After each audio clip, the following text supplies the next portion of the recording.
O xogo, por iso é tan importante a iniciativa que tivo un rapaz italiano que casou en Galicia. Está a punto de poñer no mercado xoguetes electrónicos que se expresan en galego. Guido é un italiano de Ancona. Chegou a Galicia hai 7 anos para facer o proxecto de fin de carreira e finalmente acabou casando aquí. En Italia traballaba como creador nunha empresa de xoguetes internacional. El encargábase do desenvolvemento de produtos electrónicos educativos, unha paixón que trouxo canda el cando veu vivir aquí. Dime conta que non apenas había xoguetes en galego dirixidos aos nenos galegos e que o utilizasen o galego.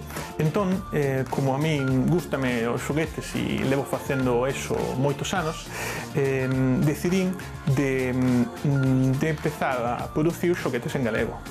Xoguetes educativos dirixidos a nenos que falasen galego. Ese primeiro produto que vai sacar agora ao mercado é a Cidade de Cenorio, un microcosmo que se acubilla nunha caixiña de cartón chea de cores e de vida.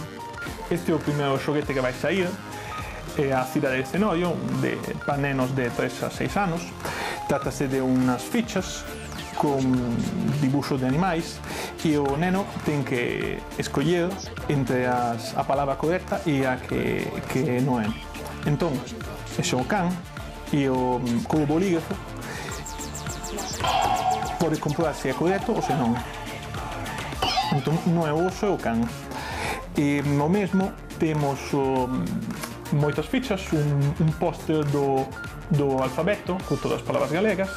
Ademais, o enredo tamén ten palabras en inglés co cal se lles vai aprendendo outra lingua aos cativiños.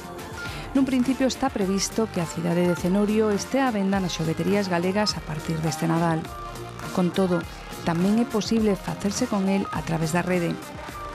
E agora Guido anda pensando nunha nova idea para a comercialización do produto. O proxecto de Galileo Nenos está pensado tamén para os emigrantes, que todos sabemos que Galicia ten unha historia de migración moi forte e eu tamén síntome emigrante italiano aquí en Galicia e entón o que pensei é de poñerme en contacto con todos os centros de Galicia do mundo para organizar unos encargos para os nenos de toda Galicia, estén onde estén. O prezo de venda ao público andará polos 16 euros.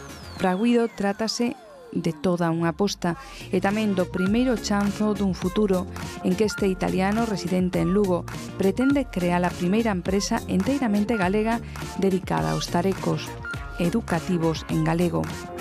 E para Guido, o concepto educativo significa que os pícaros, ademais de enredar, aprendan.